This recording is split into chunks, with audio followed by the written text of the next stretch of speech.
Good afternoon, good evening, good morning, wherever you are, and welcome to another edition of the Pie Chat Live. I'm Sophie Hogan. I'm your reporter and news editor for the Pie, and we've got really interesting, perhaps slightly untapped, but vital topic for you today. Talking about international student access to connectivity. So with me to discuss this issue is Saqueeb Rajan. He is the Senior Director for Global Business Development at CanadianSIM. Thank you so much for joining me today, Saqueeb. Most welcome. Thanks for having me. Brilliant. So just before we start, as always, a few housekeeping points. Please do let us know where you're tuning in from in the chat box on your right. We always sort of like to see what's going on. And we love your interaction and comment on what we're discussing as well. So do put that in the chat box. But on a separate tab, we also have our question and answer box. So if you have a specific question for Steve, our panelists are always here for a reason, and that is to really delve into the topic that we have at hand.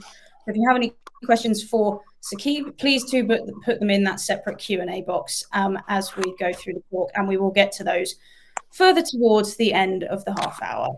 So now that is out of the way, now I'm going to talk to you about just general connectivity here, Saqueeb, but basically, I think it's something that's quite forgotten when it comes to the international student experience. I mean, there's so many things to think about as an international student going somewhere, like done all that planning.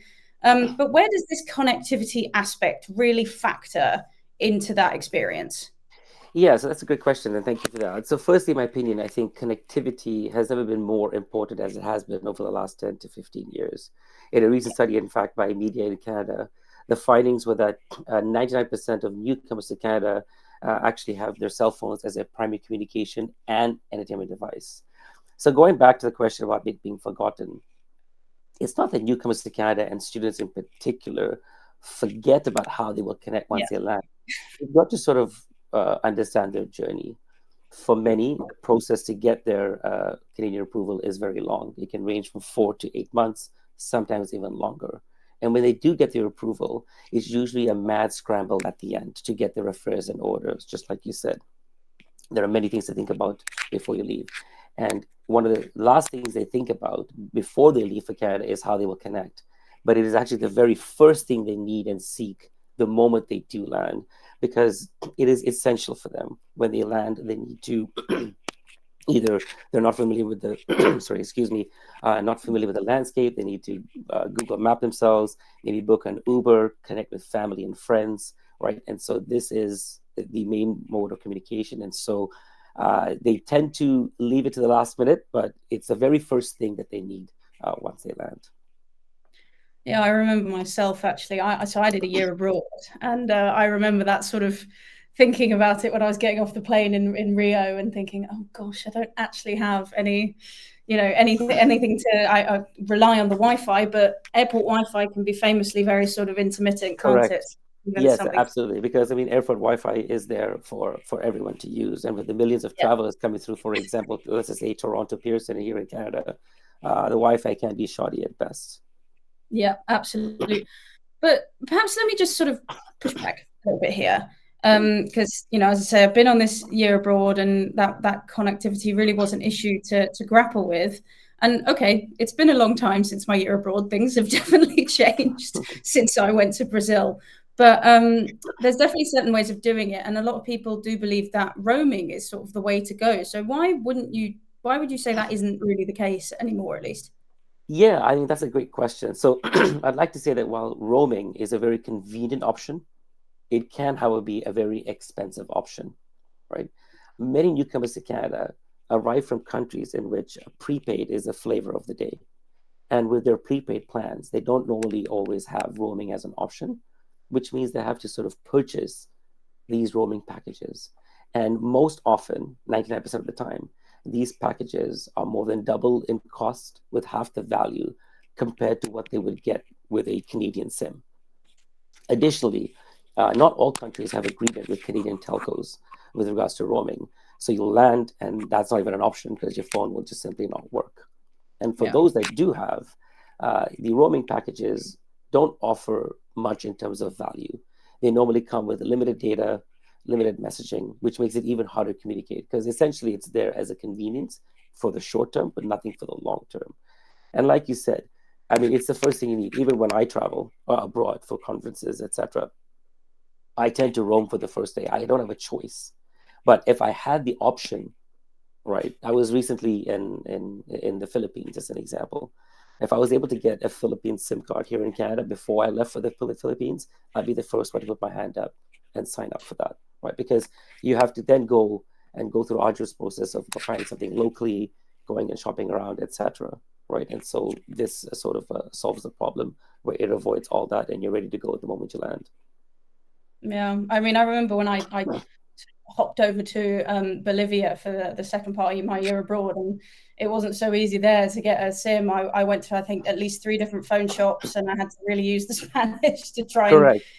Correct. And you also have to do the research as well, right? Because you don't know which one do I get, where do I go, how do I get it, what do I need to get it, right? And am I getting the right thing as well, right? And so yeah, all this can be done prior to arrival in your country, at your pace, at your comfort, where you have the ability and the time to absorb and yeah, understand what's on offer so you can make that informed decision. And we're very yeah. confident that you would avail the service before you arrive. Yeah, absolutely. But let me just get a bit technical here. I Yeah, mean, as technical as somebody with a languages degree can get. So bear with me. But what about sort of, these foreign phone sets? Obviously, the phones are very much the technological advances are brilliant, but phones are still from certain countries, right? So, yeah, these separate setups in terms of their compatibility with perhaps the Canadian networks that, correct. these students would be using. Yeah. Have you encountered, is there problems with this, or what do you see among students?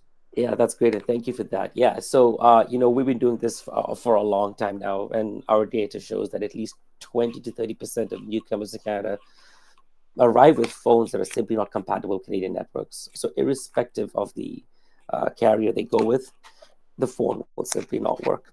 And what this means is that they either have to buy something locally and or purchase or find an alternative option to get connected, right? And so uh, we've seen this a lot. It is a pain point. A lot of newcomers don't usually research; they just assume, and many of them believe that even though it's a 5G or a 4G phone in their country of origin, it doesn't necessarily translate to 5G or 4G in Canada because of the different bands. I know it's getting technical, but That's the long short of it is that a lot of them don't have the compatible device, and then they're forced.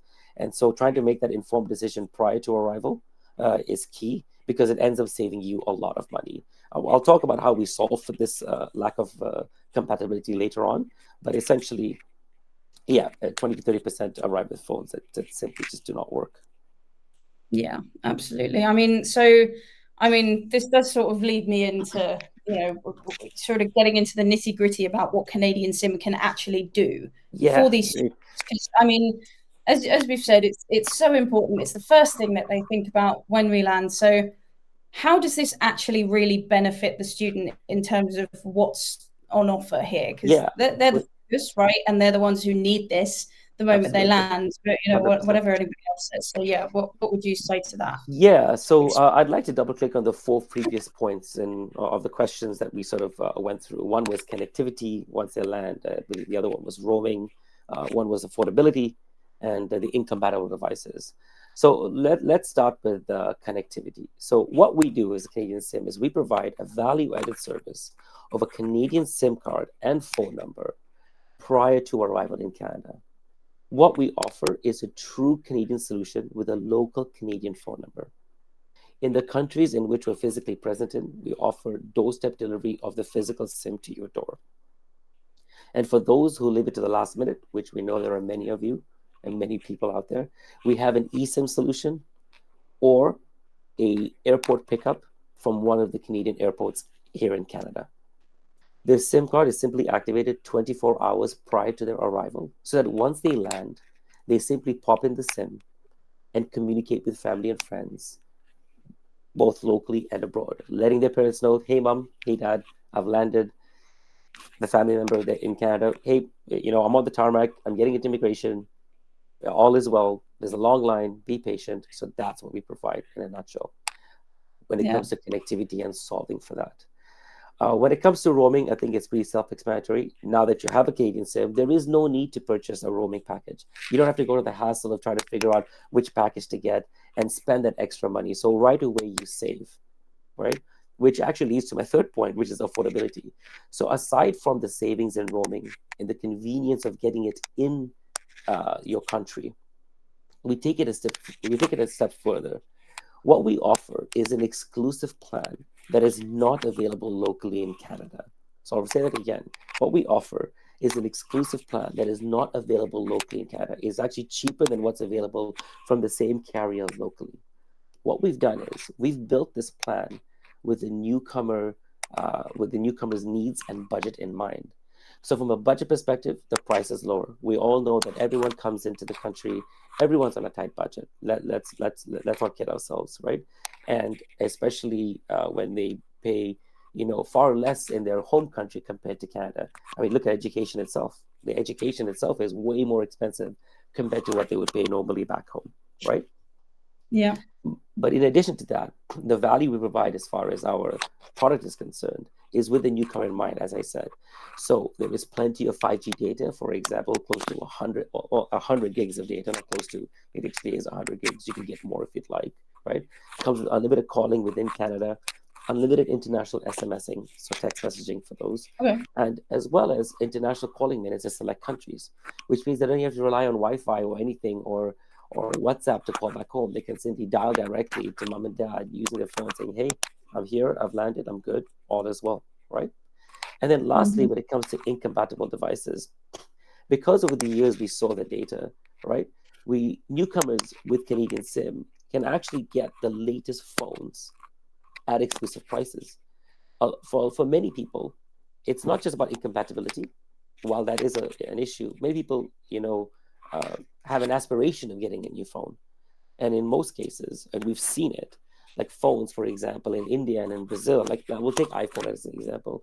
Phones in India and Brazil are usually 10 to 15 to 20% more expensive compared to Canada, right? So the process remains the same. Everything is done pre-arrival. You get your phone number, you'll actually get the SIM as well. But what happens with the phone is you simply pick it up from our airport locations the moment you land. Okay, yeah. I mean, I know I've seen him, having been in Brazil myself. I mean, the prices of the iPhones there, I mean, I sort of thought if I ever drop my phone, I'm going to be in big trouble. Correct. So, Yeah. But in fact, let me just go back very quickly to, this airport pickup. Where exactly are you available? Is it every airport in Canada? Not yet, but soon. But we're in 5 major airports. So we're in Toronto, Pearson, which is the busiest airport in all of Canada. So we're in both terminals 1 and 3. We're in Halifax, Winnipeg, Edmonton, and Calgary. And there's a few more coming up in the near future. But yeah, so far we're at 5, and that's where we see a lot of the traffic of the students sort of coming in. Yeah. Right. Yeah. Absolutely. And so that's where we are. Okay, and then in terms of if students say they have complications with their SIMs or even with their hardware that they've purchased from you guys, do you have sort of city locations, or is that more of an online thing? So the beauty about us is this is how we differentiate ourselves as well from a service perspective. With regular carriers, when you go to the carrier, let's say you go to your local mall and you buy a phone or a SIM, and let's say irrespective, and you've traveled an hour to get there, and now you have an issue. It's mostly the case in most countries, in which once they've sold it to you, you then connect with the carrier directly. You don't usually go back to that store specifically, unless you really have to, unless it's to return it. So this is where we take it a step further from a service perspective, right? We know that it can be really complicated. People are not familiar with the Canadian landscape and the way like telco works here in Canada. So from that perspective, we are sort of the bridge in between us and the telco initially to help answer all those questions. Because the last thing you want is to be on call. So we are backed by Rogers, which is the largest telco in Canada, right? It has over, I would say, close to 13 to 15 million subscribers, right, on its network. And so when you're calling it to customer service, you will have some wait times. But what we take it is what we do is to make it a lot easier. Is we encourage all our clients to sort of message us first. Let us be the first point of contact for any issues or questions you have, right? Yeah. Because this will save you a lot of time. But additionally, because you're with CanadianSIM, which is backed by Rogers, irrespective of where you land or where you go, I'm based in Toronto.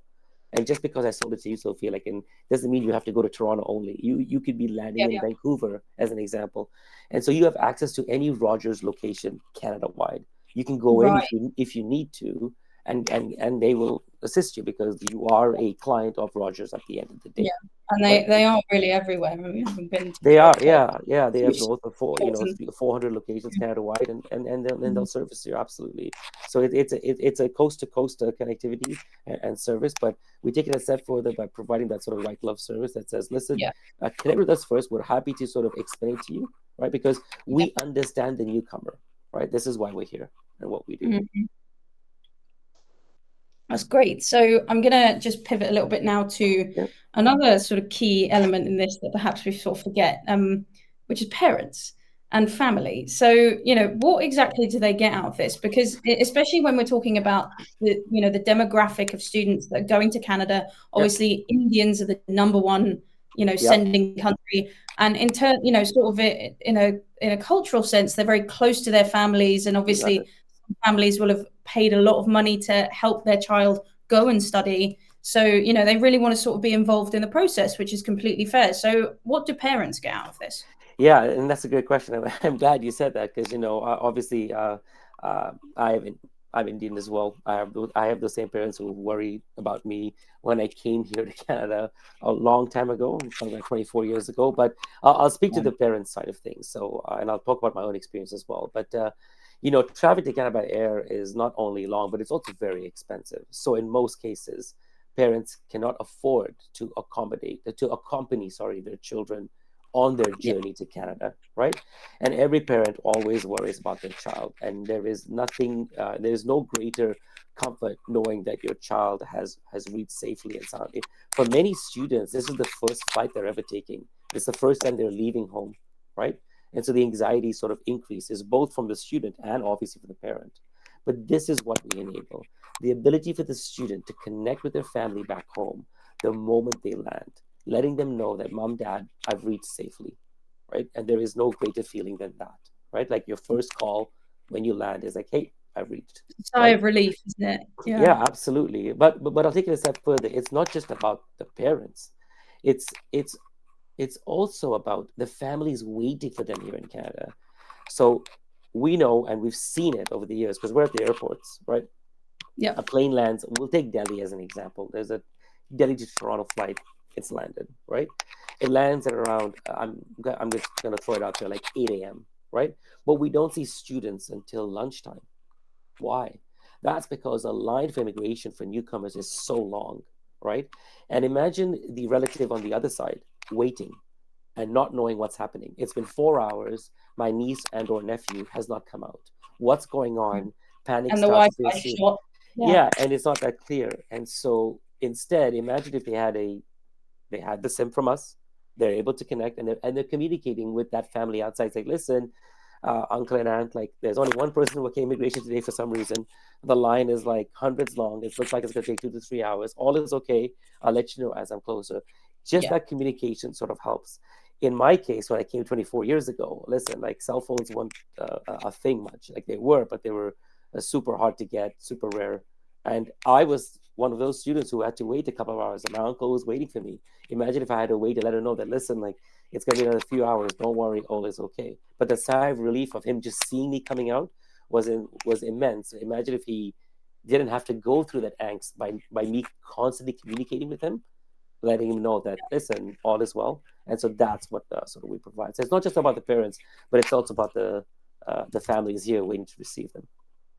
Yeah, perfect. I mean, it's that real sigh of relief, as I said, isn't it? That is really just so important for these parents, just knowing, and as you say, those families on the other side, and even just sort of people who are waiting for them. It doesn't necessarily have to be the family members. It could also just be hosts and things like that. So, but let's pivot now to who I think are also really key, and that is the agents. because Yeah. obviously a lot of our viewers are agents, and how is this sort of setup going to benefit agents, because they always have they already have quite a job handling students as it is. So Correct. yeah, maybe speak to that if you can. Yeah, so we've seen over the years, agents sort of differentiate. All businesses try to differentiate themselves and set them apart, right, by offering additional services, right, compared to the rest, right. And Yeah. so agents try to obviously make themselves as a one-stop shop, which is fair, right. So aside from your application to the university or college, right, they also do opening of the bank accounts, paying the GICs, like their fees. Some do air tickets, some do forex exchange, and what they can get with us is now offering, in my opinion, which is one of the most essential services that every newcomer needs, which is a SIM card and phone number prior to departure, right? Because this way they're able to say, listen, this is what we offer as a suite, right? So when you come to us as an agency, we don't just do A, we do B, C, D, E, F, and G as well, Yeah. right? And so Mm-hmm. that sort of sets them apart from that perspective. And we work with many agents across the world, hundreds of agents, right? And they've seen the value in this, right? And we know that everyone is going to get it anyway. So why not get it from their agent in their home country? Yeah, I mean, absolutely. It's just, I think it's just sort of so key, and it can be part of that sort of, holistic experience, I suppose you could say. But just on agents again, obviously I'm getting a bit technical again, not my Okay, forte, all but good. I'm going to delve All good. anyway. But, is there a way that the agent can actually like use this tech to sort of communicate with the student, or is that just sort of a little bit out of the park? I mean, obviously, if there's an agreement in place with agents, then, perhaps there's an No, advantage. and that's great. I'm happy. I'm really glad you asked that question, because we've actually seen that really pick up over the last number of years. Okay. We all know that many students or newcomers, when they finally settle and when they come to Canada, they'll change their WhatsApp number to the local number. Yeah. And we all know how popular WhatsApp is. I think it's probably number one like messaging app in the world. And many agents, especially for example in India, use WhatsApp as a form of communication with their students, right? And so Yeah. when the student changes that number locally, the, the agent doesn't know what that number is, and they end up losing that communication tool with them. Mm-hmm. But with us, those lines of communication remain open. Why? It's because this agent will know what the student's local phone number is. So that communication remains open throughout the Canadian journey. And maybe students want to switch courses, switch schools, etc., have questions about this, and this is where the ongoing communication comes from, right? Because a lot of agents have expressed interest in doing some sort of what we call like post-landing marketing to their students, and just to say, hey, if you're interested in extending or maybe doing some PR pathway, etc. I'm not too familiar with that side of the fence, but we've seen them actually actively, communicate with the students that way. So this enables them sort of to do so. Yeah, and obviously, if they've got that communication, we've seen obviously in Canada, there's been sort of things like the cap, and obviously things like provincial attestation letters, and it's all been, the information has been quite difficult, I think, for a Yeah, lot of students to sort of really right, adjust to. So having that communication line right, open, both with their parents who they can sort of let know, and their agents who've got correct, them there, that keeps exactly. it open. Yep, exactly, Yeah. absolutely. Brilliant. So not entirely gonna let you off the hook yet in terms of Okay. competition. But I do have a question around sort of those other options. Pulling sort of again from my own personal experience here, but I was recently in the States, and it was sort of easier than ever to really connect for that short trip. So I was there for 5 days, and I got an eSIM to use while I was out there, and generally it worked quite well. I had a couple of issues with the customer service, but that happens.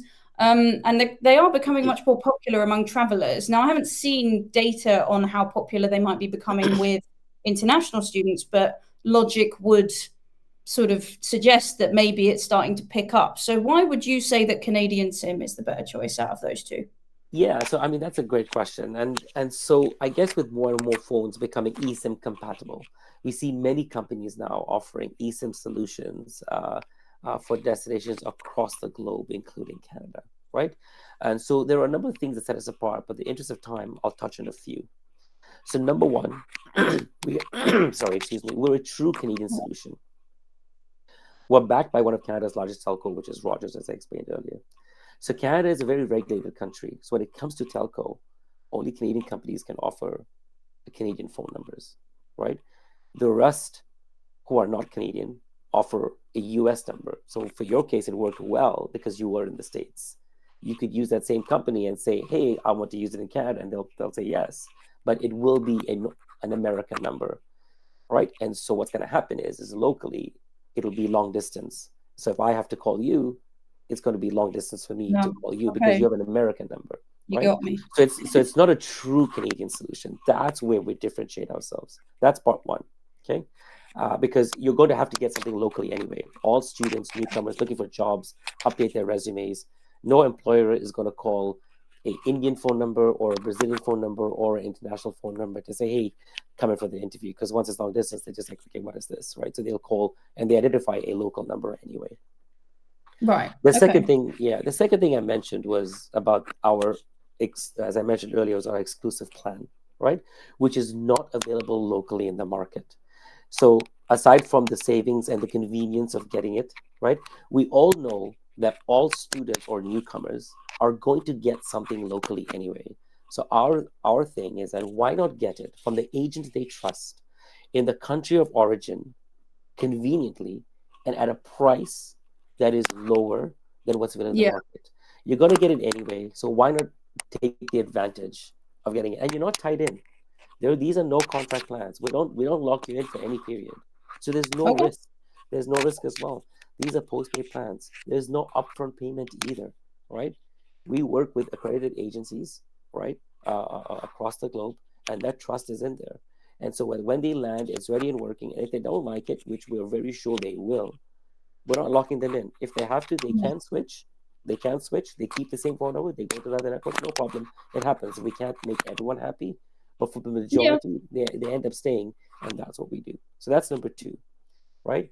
Number three, it's very important. Like Canada is a very, I would say, for lack of a better term, like a credit-driven country. Like it's all about your credit score, right? And so this plan, this postpaid plan, which is in this student's name, starts to help to build that student or newcomer's credit score from day one, as this is the only service or the first service that they will have that is in their name. For example, when they pay rent to the landlord, I'm making up as a landlord, as the landlord has a mortgage, and so that's his credit. You're simply paying the landlord. The student will never have an electricity bill in their name, a water bill in their name, etc. Even the school fees they pay doesn't go towards any credit building, right? So this service is actually in the name, and as they pay their bills on a monthly basis, the credit score starts to get improved, right? And so because they will eventually get a credit card once they apply, because you have to apply when you land, and that takes around 4 to 6 weeks to get. In the meantime, what's happening? This is already building it from day one. And lastly, we're more than just SIM cards. I know it says CanadianSIM, but we've also evolved as well, right? What we do is we're an all-in-one connectivity solution, right? So students, aside from getting a SIM, those who want a phone or don't have a compatible phone can get a phone from us. And additionally, I didn't mention this earlier, but I'll just throw a plug in right now, is that those who also seek home internet at home, we provide that to as well, because not all their places have internet. Maybe they have to go, they're renting a place that doesn't include it, or they're staying with someone who doesn't have it, as an example, etc. So we provide that too. So what we're essentially saying is that we'll connect you in any way, in any shape. Whatever you need from a connectivity, we're there to assist. And that's exactly who we are. Right. It's holistic indeed. Yeah. We've got a couple of questions, and we've only almost got a minute left. So I just want to go to the one perhaps a bit more relevant. So what sort of agreements do you already have in place with agent partners? So maybe just sort of take us through how an agent would interact with CanadianSIM. And so maybe Sophie, you can help me with this. So at the end of this, I think there's a link that they can get to, and they can just we did create a landing page with you guys, so they can just fill out the inquiry. Will my contact be shared with the individuals on the chat as well? You can put your email in, or we can obviously everybody in the chat, if you want to get into direct contact with Saqueeb, please do click the green link below both our faces. But yeah, I mean, just in terms of how that works, I mean, is it an easy process to sort of get on board with Yeah, you guys? Really start offering exactly. this? Yeah, exactly. So what we do is we just do an initial consultation. We just understand Yeah, who you are, where are you sending from, what kind of students or what kind of newcomers. Because listen, we talk about students and newcomers, but there are a plethora of people coming. There could be a tourist, there could be a worker, like it could be all sorts of walks of life. And so we want to better understand so we can curate our services accordingly. But in essence, it's very simple. Our product is super simple. It's not complicated. It's a SIM yeah, card that everyone needs. We simply have an agreement. There is a contract that gets out to the agent, as the case with everybody else, right? And we have a unique link. It's a portal that's tied to the agent, and the agent uses that as their source of yeah, applying for that SIM. The yeah, application process is super simple for the student. It takes less than 3 minutes to complete. The information we collect is the same information that they would give if they went to a local store in Canada: first name, last name, email, phone number, right? And their two pieces of ID, which is their passport and their entry visa, right? And their simple arrival date. That's it. So working with agents, it's turnkey. It takes less than 48 hours to turn around, right? Obviously, yeah. given time difference, I'm saying 48 hours, but that's about it. It's just about us talking. We agree. The contract is sent. The link is live, and they start promoting it to the students. Students apply, and we activate, and they're ready to go when they land. As simple as that. And voilà. Yeah. Well, that Mhm. seems like a great note to end on. So if you want to hear more about that, do click that link below, and just you can get in touch with Saqueeb. Thank you so much to our audience for coming to this Pie Chat Live. We always love to have you, and we hope this has been a really interesting discussion. I found it interesting, personally. Yes, thank you for having me. Appreciate Yeah, it. and thank you so much, Saqueeb. Really appreciate it. Thank That is you. the end of our Pie Chat Live. Please Yep. join us next time.